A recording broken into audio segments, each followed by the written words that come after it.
Wabafowethu ngeke nikholwe okwenziwa uKhuzani uMfokampongose ekwenzela utekisi uMfokantete-ke laphana-ke insizwa ezobe-ke inodwendwe-ke ngawo-ke umhla ka-28 June-ke laphana-ke. Bafowethu ngicela ukuqala nginibingelela kwesiqiniseko eseminte baqala ukusijoyina leli khasi ngicela benze ubulungisa-ke bacinezele ibhathini nga-subscribe-ke baphinde balekele amavidiyo-ke enginenzela wona. Bafowethu-ke kubatshazwa okuhle okukhulu okwenziwa uKhuzani uMfokampongose-ke efika ney'nsizwa-ke ezaziwa kakhulu-ke njengoba-ke sazi-ke ukuthi kukhona uMavava Sikhakhane kanjalo nobaba uMcineka laphana-ke kanye nabanye abaningi musukuba amagidangoma-ke akhe uKhuzani uMfokampongose-ke batheleke kwesentethe noma-ke le phezulu-ke kubo katekisi-ke laphana-ke maqeda uKhuzani-ke washiya iy'ndimbane zemali-ke laphana-ke elinganiselwa la ko-30,000 ayishayile.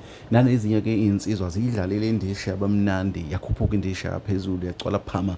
Utekisi uthi isandla siyaluma, uthi siyaluma isandla into abayenzile uthi namanje usathukile kusho utekisi uMfokantete-ke laphana-ke okuyena mnikazi-ke womcimbi-ke laphana-ke. Le nto yenziwa uKhuzani-ke ishawela ihlombe abantu abaningi bayincome kakhulu ukuthi-ke ahambe ayophekisa utekisi-ke ngendlela-ke amphekise ngayo futhi-ke ebonakala ukuthi-ke lokhu kwenza kamnandi njengoba-ke ejabule ukuthi-ke le nsizwa basuka kude nayo njengoba-ke wake wawuveza-ke umlando wakhe notekisi. Bafowethu ilezi esikuphathele zona-ke hlala khona la ekhaya siyabuya nezinye.